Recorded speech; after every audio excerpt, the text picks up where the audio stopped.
From a CSI perspective, since I want to mention that, from a CSI perspective, I'm a member of an NPO called, I'm actually a co-founder, the Education Support Forum.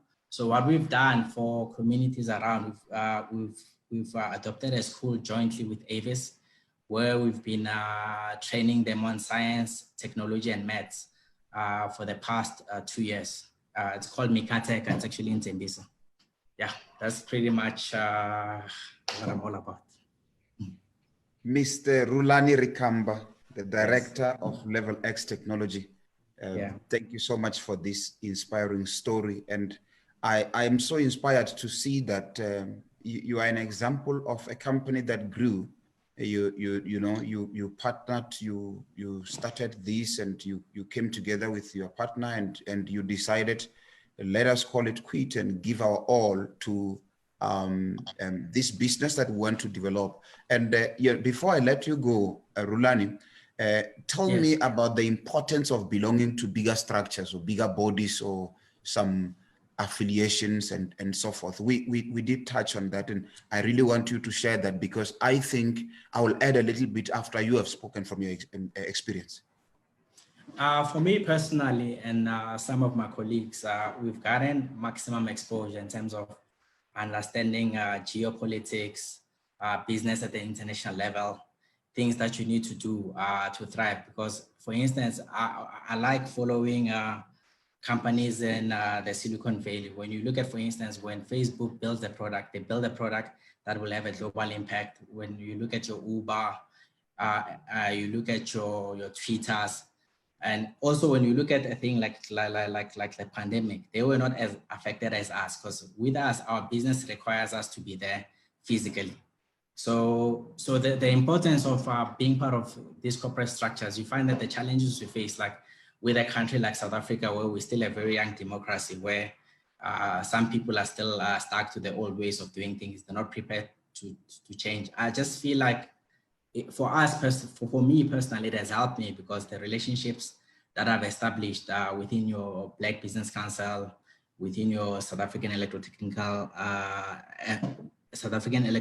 Export Council, has helped us remain sustainable. And also being part of MLEE, because I look at your agenda that you more of radical economic transformation. Even though I sound a bit like EFF, I represent radical economic transformation, not because I belong to any political party, but I just feel like there's a lot more that we can do as a community to enforce this transformation. Because at the end of the day, these corporates are there because of us. If you realize how much money actually leaves the Black communities back to these corporate structures, but when you look at the amount of investments, it doesn't make sense to me.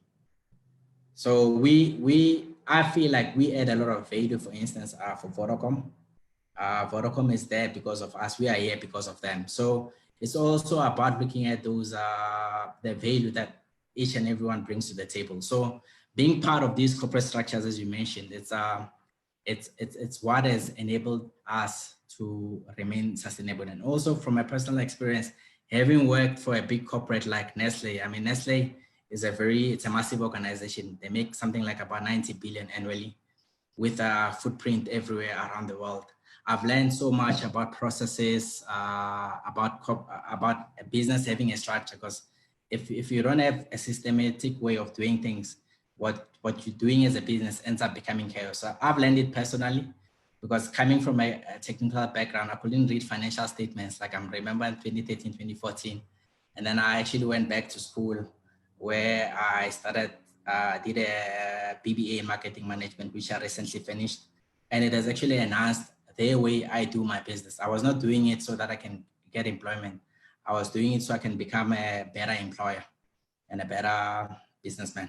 Thank you so much. Thank you so much, Rulani. And I want to add to say that, you know, he also touched us, he's now talking about the importance of sort of affiliations and to be part of bigger structures. It's very important, and I want to say that there's something to learn from this in terms of exposure, and the fact that when you are in a platform where you are exposed to these bigger entities, you are able to learn based on where you are. You're able to learn to say, how can I be steps ahead of where I am, and how can I be moving towards these big corporations? And it's not for us to isolate ourselves and feel that we are better without them. No, we can learn from them.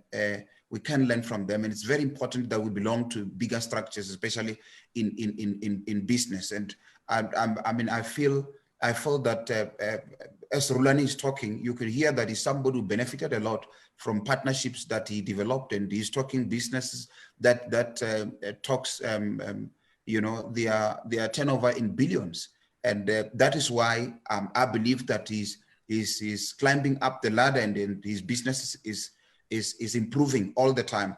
And also something you added of value, Rulani, you also spoke of your decision to go and further your studies, not to become a better employee or to become a potential employee somewhere, but to become a better employer.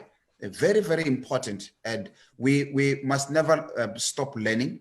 Like he mentioned earlier on, in the field of technology, in technology, you know that programs do change, things change, and we're going to talk also, for example, on how to do this business that we are doing post-COVID. And you will see that there are new ways of doing things. And that's why, for example, we had Sister Aki the other time from Vodacom, and she says that 70 to 80% of employees in Vodacom are working from home now. Things are changing, and we must learn to adjust to change.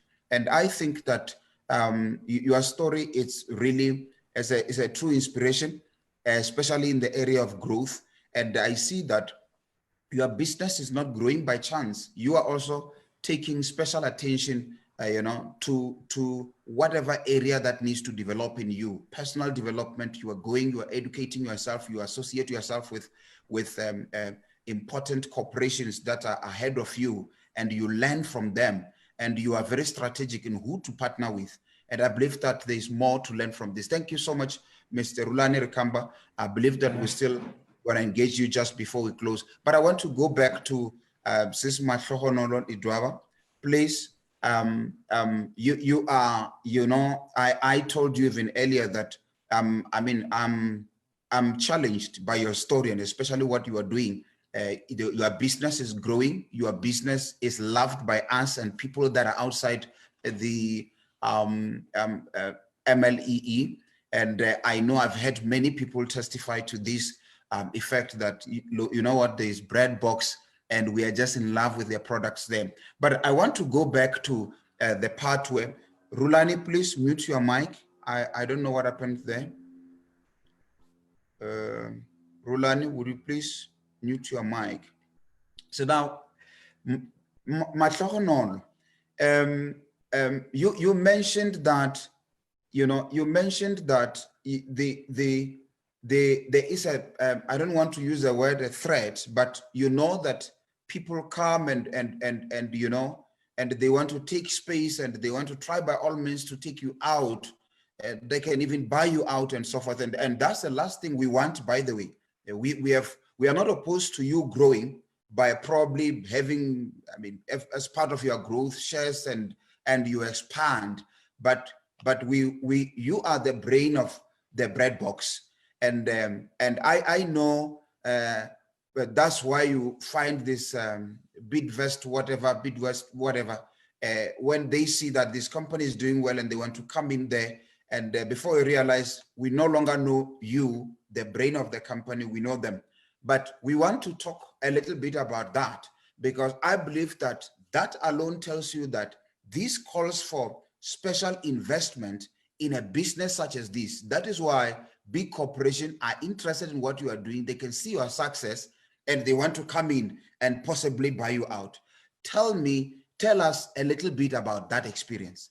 If you look around, like let's say the area of Johannesburg alone, you will find that there is actually the number of proper Black-owned bakeries around. And then if you look at the story of that bakery in Mabopane, where it was taken over, bought over, that was doing well. I can't remember the name of the guy, but that well-known bakery that was first started in Mabopane that was taken over. So that's exactly that is happening. So Black people start bakeries and stuff like that when they actually see them flourishing, or if they kind of see a potential, then they will try and buy. And I'll relate to the story that happened to me. I can't remember these guys' names, but I still have that business card in the store. So they came, they said, no, we want to buy you. Are you selling a franchise? Is this a franchise? And I said, no, it's not a franchise. So they put an offer on the table to say, this is what we're offering. And I said, no. I was just being sarcastic. I'll say, I'll finish that in a day. So then they said to me, so if you ever change your mind, because we know that you would, so you can know that they have already classified us as out, in a lack of a better way to say, Black people, to say we eventually ran out of money, out of funds, and we will go running back to them to say, oh, that offer that you had. And they would put actually a lot of, according to what they think, it's a lot of money on the table to say, no, we're offering you 10 million to be able to buy you out. But what was interesting in that buying out is that they said to me that I still need to remain and run the business as it is. And then they will come in the background and do stuff. And I said, no.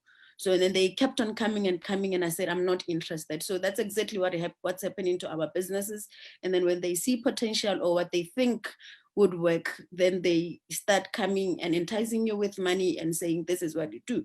And then in the midst of us being broke, I still said no, because I know that I have to stay the course. Why we started, why we developing. So if I had to do that, so I had to ask myself, why am I taking the money? Is it because I'm looking at it and it's lucrative and whatever? A lot of people were saying to me, funny enough, a lot of our people were saying to me, are you mad? Take it and go and start another one. And I said, no, I'm not going to do that, because I'll be failing our very same people that why we started the business. So we still get a lot of that. And this industry alone, the pastry business. So because a lot of people, when you see bakery, we specialize mainly on pastry. So the pastry business is a very specialized field where we get a lot of our people who are actually underpaid and abused in these hotels and whatever, or they would actually work for nothing. So we're trying to change that. We know we can't help everybody. We can't do that. And we're calling for everybody that's in this business, because I know there's people in MLEE that own bakeries, or probably that have given up in bakeries, to say, we need to step up and help each other. Because, like, for example, the struggle that we have is that when you get to your prisons where they give contracts of breads, you find a lot of people that are actually got the contracts. It's in a lack of a better way, I'll say, tenderpreneurs. They would come to you and say, I've got this contract. But basically what they're doing is that you'll be doing the work for nothing. And then they're getting the money, no guarantee that they will pay you. And then you have to do all the work. You have to deliver the bread. You have to make sure that it goes there in time. You have to make sure that it's the right quantities. What they do is that they facilitate. And at the end of the day, because they want to get profit, they want you to sell them the bread, for example, 4 rands, when they have charged the department probably 15 rands or whatever they charge that maybe. So you end up finding that, like, you can't even penetrate that market because it has been structured in a certain way. And another thing is that your likes of Albany and another problem that we have is Woolworths. So when you get to packaging sites, you'll find that you can't buy packaging because they will say that this one is specifically for Woolworths. You go to another manufacturer, they say that. And then they have closed the market in the sense that it means that we can't buy package that is similar to them, because the manufacturer cannot sell them to us, because they've made an agreement with Woolworths that they're not gonna sell it to anybody. Like right now, we're struggling with packaging because there is no, in my view, there is no proper people or factories that are manufacturing packaging. Most of the packaging, when you go to manufacturing sites, they will be saying, we're waiting for stuff from China. So, and you look at these things and you're saying, it's simple things that, I mean, these things can be manufactured locally. So we basically struggling with packaging because of Woolworths has closed that market, and also that they take these things abroad while they can be done in locally.